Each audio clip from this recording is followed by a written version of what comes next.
These are the self-indulgent ramblings of a 67-year-old birthday girl. Might have a bit of a hashtag negative warning to it, maybe, I don't know. It's my birthday today and I'm 67, and I don't know what it is about birthdays, apart from the fact they come round so jolly quickly, that always make me feel slightly melancholic and questioning what's going on. And I thought it was worth me possibly just coming on and sharing these feelings, albeit that they are very self-indulgent and I may not share them, I don't know yet, just to see if they resonate with anybody else. I think that I've maybe decided that I am effectively two people, and by that I mean that I have the public-facing persona who maybe to the outside world seems very capable, very upbeat. I can pull the cat out of the hat, or the pigeon out the hat, or whatever it is, when I have to. And if you suddenly plonk me down in front of 100 people with a microphone and said, okay, Fiona, you have to compare this, although I would be scared to death on the inside, I probably wouldn't show it that much on the outside, and I would do the do. But there's the other side, which is the side that questions pretty much everything about me, and makes me quite emotional. And I don't really know why that is. I feel as if there is a part of me that wants to admit that I'm actually useless at most things.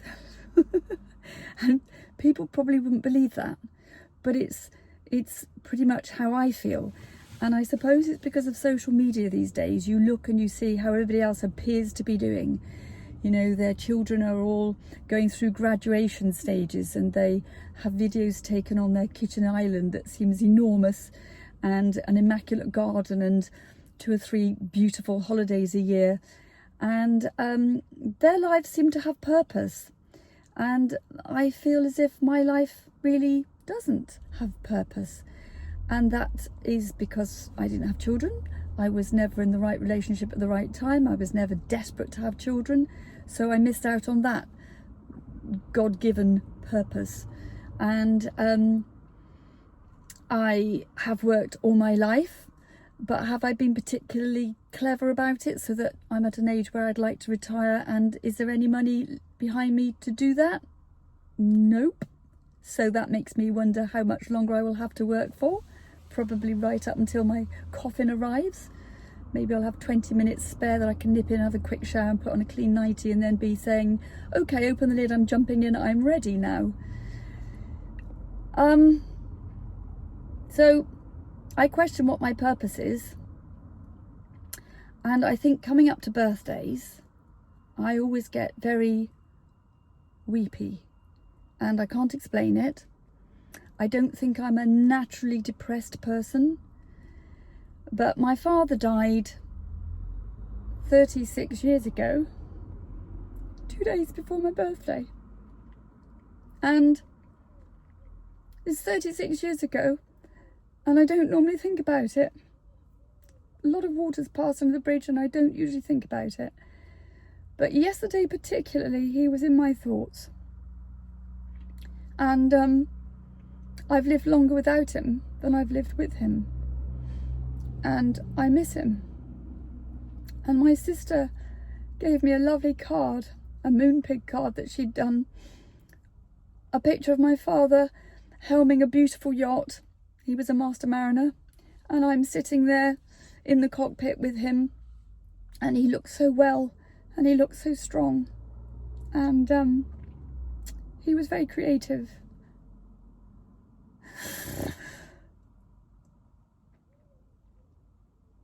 And I miss him. And I was also thinking that 17 years ago today, on my 50th birthday, my mum and my stepfather were here to take part in a surprise birthday party for me, which my sister and my niece and my mum had all organised, and my then lovely boyfriend. And I gave my mum a card, which I put on her pillow, basically thanking her for being my mum and for having given birth to me in the first place, and that I had chosen her. And it wasn't always a easy relationship, but when the chips were down and at the end of her life, which was in 2009, we couldn't have been closer. Now, why I should be thinking so much about my mum and my dad on my 67th birthday, I have no idea.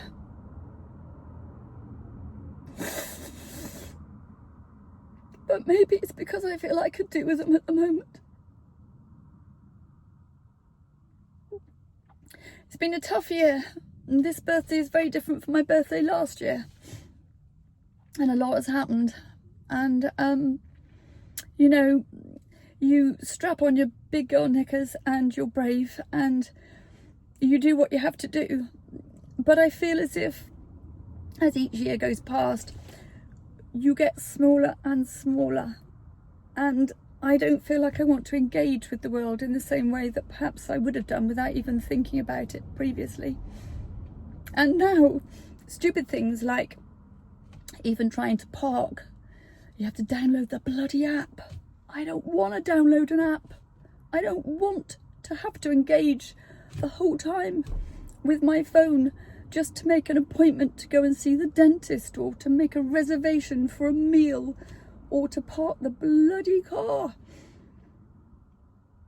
And I question what is true anymore, because is it by AI or isn't it? Is that a real thing or isn't it? Is that the truth or isn't it the truth? What can I trust in? What can I believe? And I feel as if there is a collective sadness currently. It's as if we cannot avoid it. We just pick up on it because we are exposed to it, maybe so much more than when we were younger. And everything that's going on in the world, the sadness and the senselessness of all the violence and the wars, and the fact that you feel very powerless. And I think as a collective, we pick up on that, and it's a low-grade form of depression and helplessness. And so you could say, well, just don't listen to your phone or watch the news. And I have considered doing that, but because of my small business, I do still need to be on Instagram and Facebook, and you can't help getting sucked into it. So I don't quite know where I'm going with this.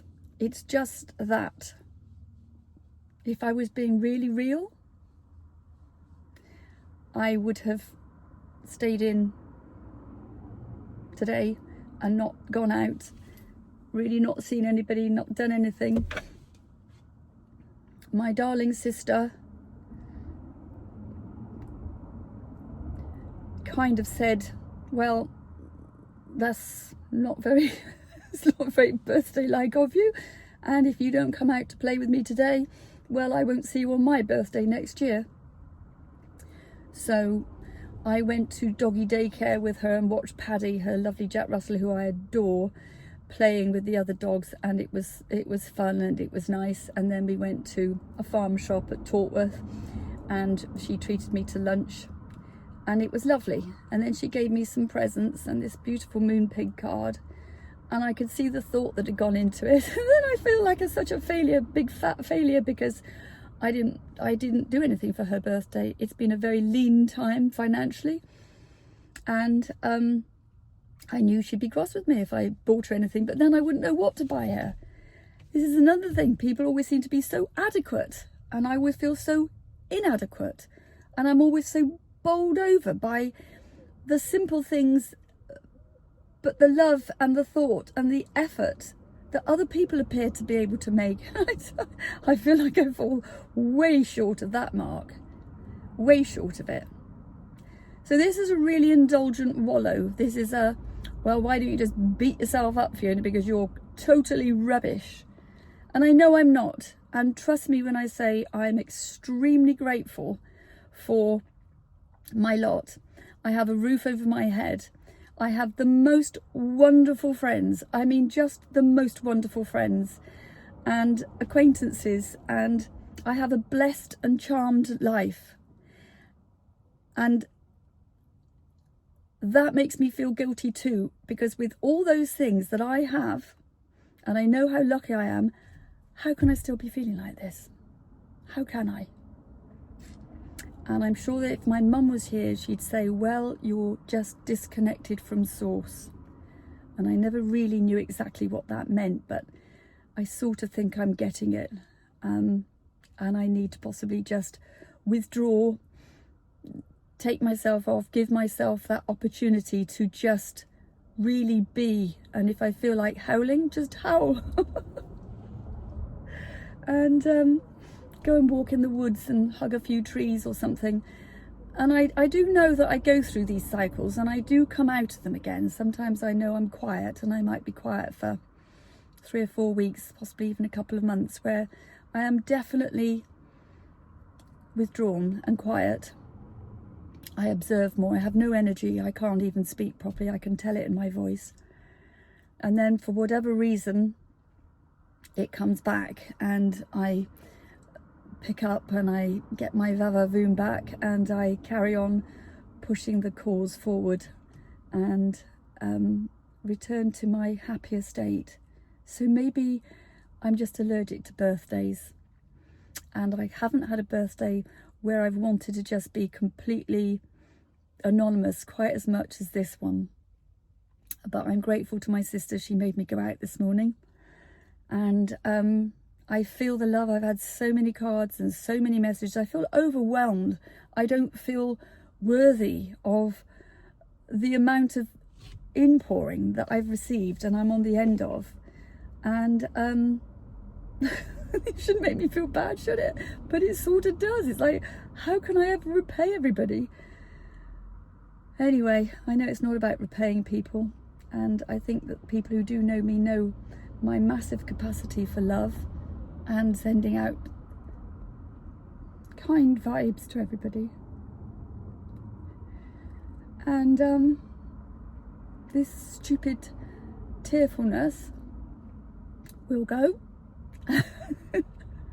I think there is actually a bottle of Prosecco in the fridge with my name on it. I don't have to go anywhere this afternoon. I might do some painting because that is a form of therapy for me and creativity, and also talking to all my very close girly friends who I think have an inkling about what I'm saying. I wonder if men feel it too, and if I do get brave and I just put this on just because, what the heck, it is just me at the end of the day. I'd be very interested to know if men go through it too. I mean, do men weep? Do they have times when they question their worth? Do they have times when they question whether they're able to live up to what they think they should be? I guess they do, I don't know. But anyway, if I do publish this, thank you for listening. I don't want any sympathy. This is not a sympathy vote whatsoever. It's just putting it out there and wondering if it resonates. Are we all made up of two people? And which one is the real one? And maybe we're a little bit of both of them, who knows? But happy 67th birthday, Fiona Parsons. You're all right, really. You're all right. So thanks for listening if you got this far, and lots of love to you all. Bye for now.